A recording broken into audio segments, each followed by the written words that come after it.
All right, so here we are, right at the end of May, and we have our first, what I would call, really summery day. It is by far the warmest day of the year so far. 25 to 28 degrees Celsius. So definitely 80s Fahrenheit.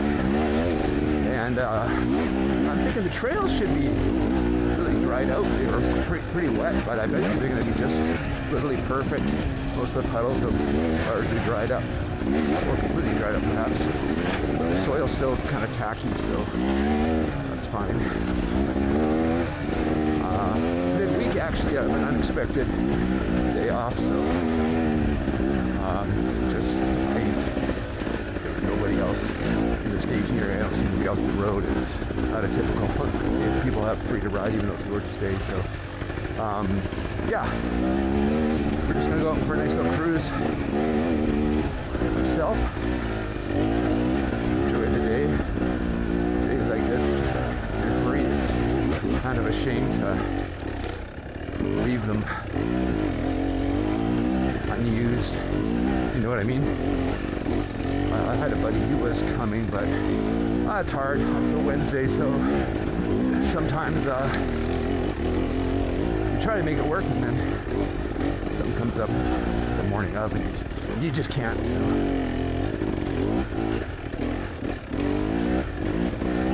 fair enough. So a solo mission, not a problem.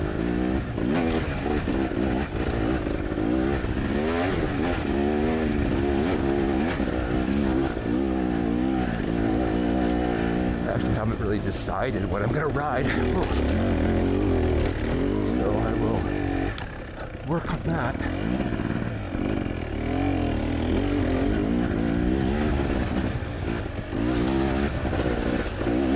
In my mind, anyway.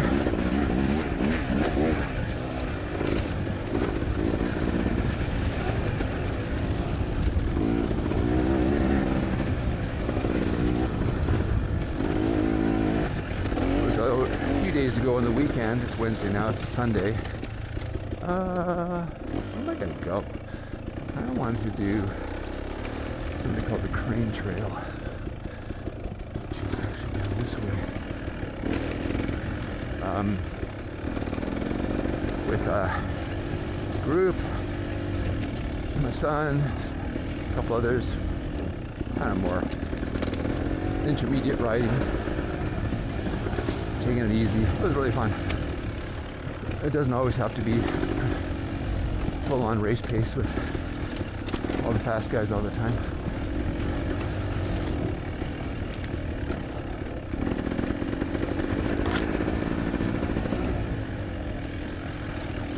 But still pretty early in the morning. It's about 9:30, which I know it's not early, but when it's this warm, midday, when I hope to be finishing the ride, it's going to be hot. And one thing I'm finding, it saps the energy so much. It's hard to ride in the heat. And I think you do acclimatize to it a bit with training, but we haven't had any. It's been a really cool spring here, so we haven't had any really hot days. Plus, I actually haven't done that much riding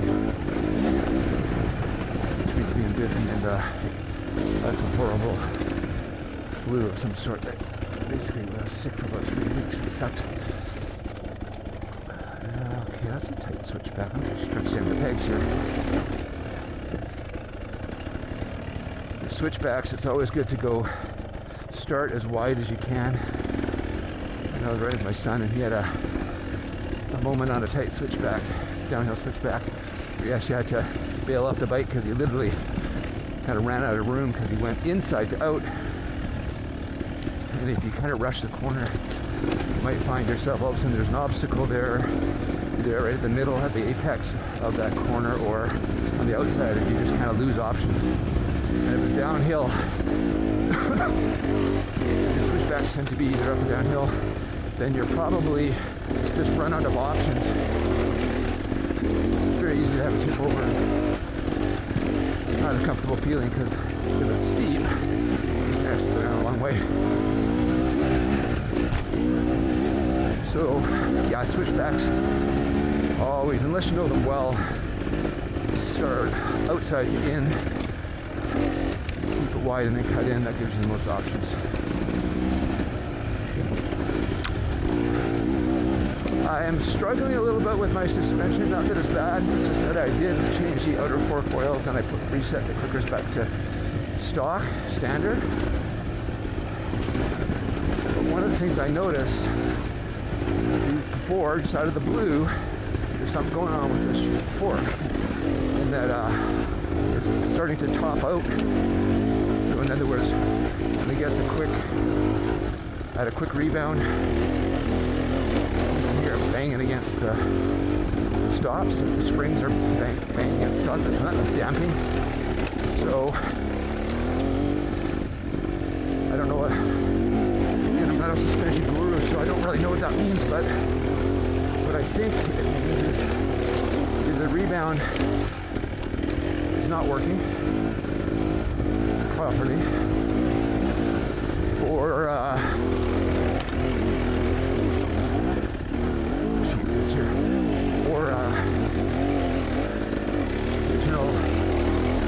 spring, ICS spring,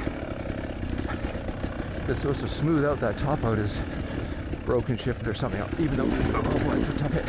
Even though I didn't actually do anything.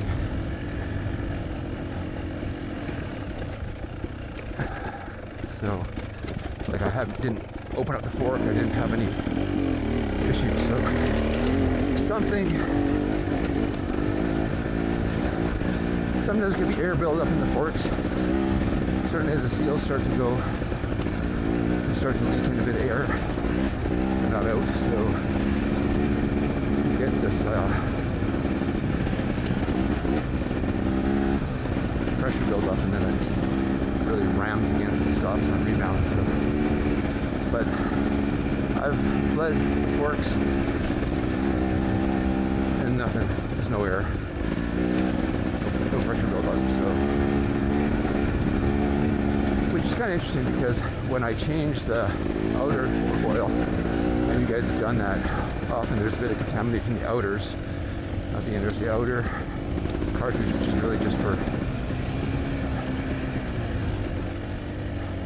your bottoming resistance and lubrication, especially the seals. One side, the brake side, was really what I'd expected at 40 hours, almost 40 hours, and it was kind of contaminated, a bit dirty. It's drying out here, but still. Take a big pedal reroute. Anyway, then the other side looked really clean, like surprisingly clean. So that made me think, well, maybe the brake side of the seal is contaminated, dirty, or whatever. But then you normally notice either A, leaking, which is not, or B, an early sign, just pressure buildup after a ride. It's not, and that would make sense, because that would give me my topping out symptoms, but I'm not getting it. So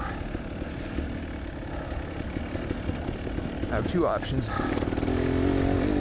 because I really don't think it's a setting problem.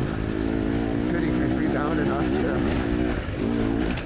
try to slow down using valving, but that's going to affect your overall riding. And if the overall riding feels good, and I'm at the settings that I was enjoying with fork anyway before, then I'm just compensating and making up for something that's wrong with the fork. I don't want to do that, and jeopardizing some of the fork performance because I'm away from the ideals. So two options then I have. I can open them all up, and I'm not a suspension guru, but enough that I could change the cartridge oil, inspect the cartridge spring, or the ICS spring, make sure it's not something not broken in there. That'd be hopefully pretty obvious. And failing that, that's when you take it to your suspension expert. Because sometimes you can have rebound shims or something not working.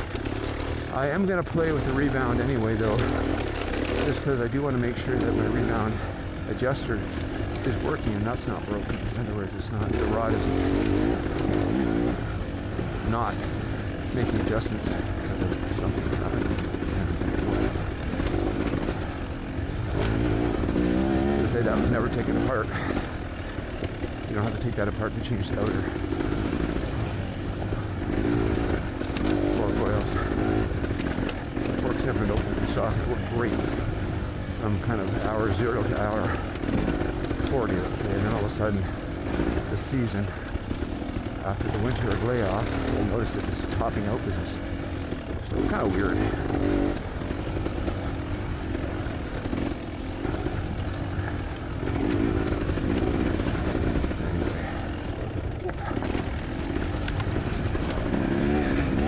Conditions are great.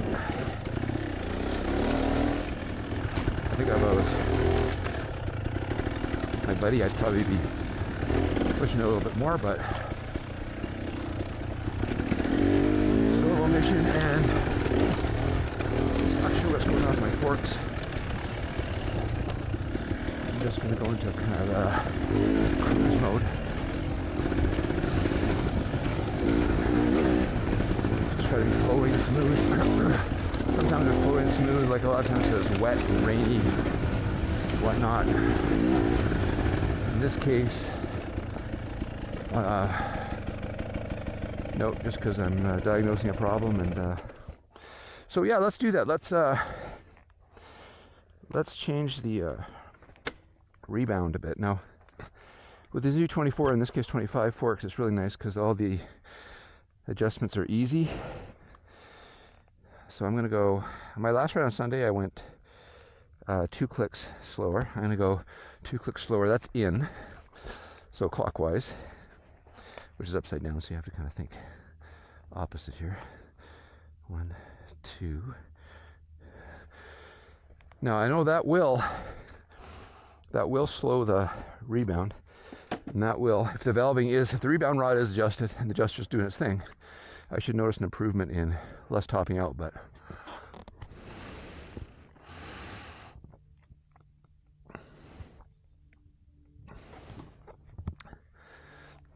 what I'll notice though, if I'm too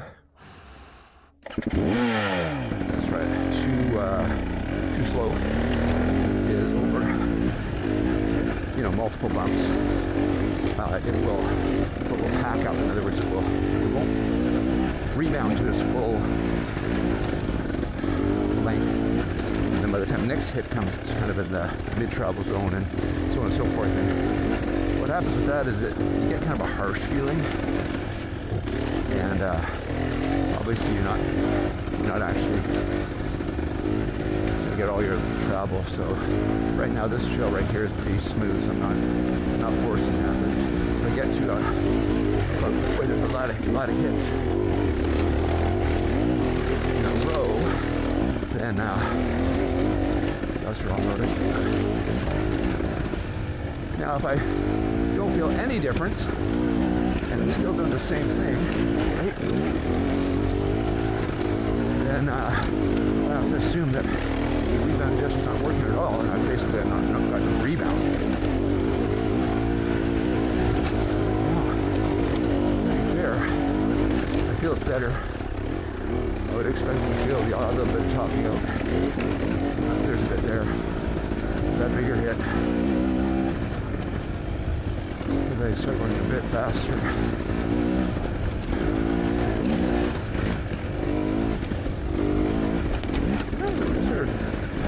First time, at least that I've been riding this year, the roots are actually dry, but the soil still has some tackiness to it. I don't think riding myself, so dust isn't an issue, but I don't think actually it will be dusty either. Woo. Yeah, it's better. Okay, so what I'm thinking is that the rebound adjuster is working.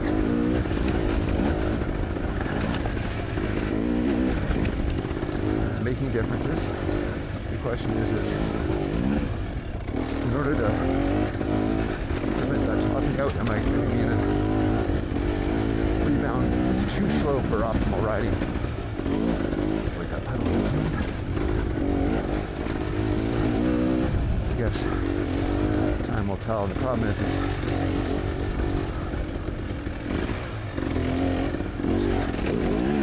big top out there. Almost, you can just feel it through the handlebars, like a clunk. And I never had that before. The first, let's say, almost 40 hours of riding, so this is kind of weird that I have it now. And actually, I was actually running my rebound pretty fast last fall, so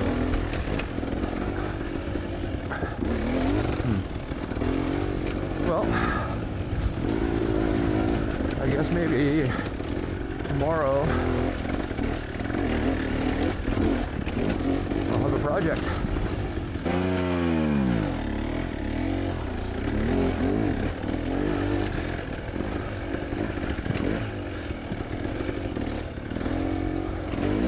My fork is acting weird.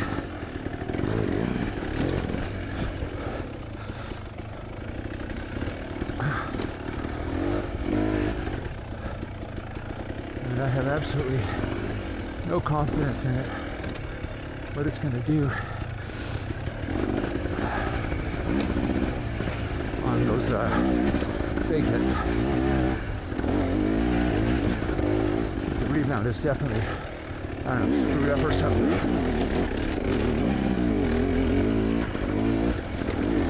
It's throwing me off. Now that I'm on a bit more technical stuff.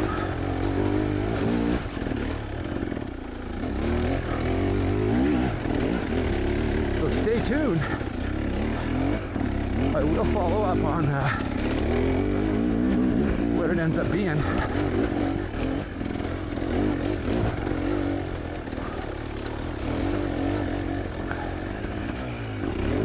I've heard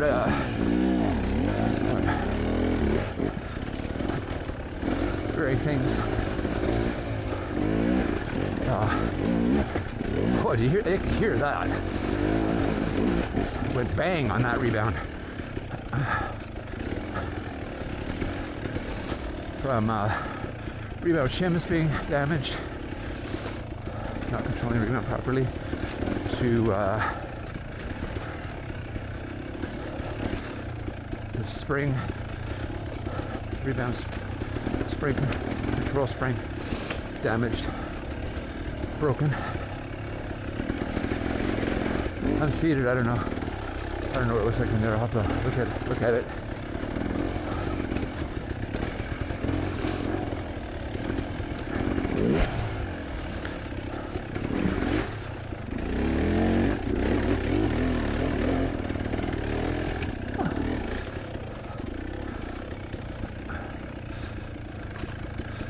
But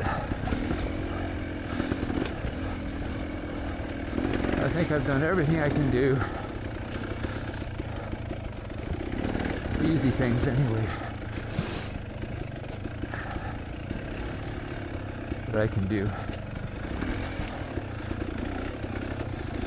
So at this point, I'm actually gonna just limp home. Okay, well, just as a follow-up, here is the cartridge taken apart. And to be fair, this was actually taken to a suspension tuner local to me, who advised that the whole thing was completely destroyed. The nut that is on the end of the cartridge, it's supposed to be peened here, or mushroomed, and it wasn't appropriately done so this actually unwound, and allowing everything to come apart. You can see the damage here, and the shims have basically been chewed, eaten, in some cases completely battered, completely destroying and marring most of the internals of the fork. So completely destroyed, and that certainly explains why there is no rebound control and the fork was topping out badly. I believe even there's some damage as well. Anyway, the whole thing's messed up and is unusable and unrepairable.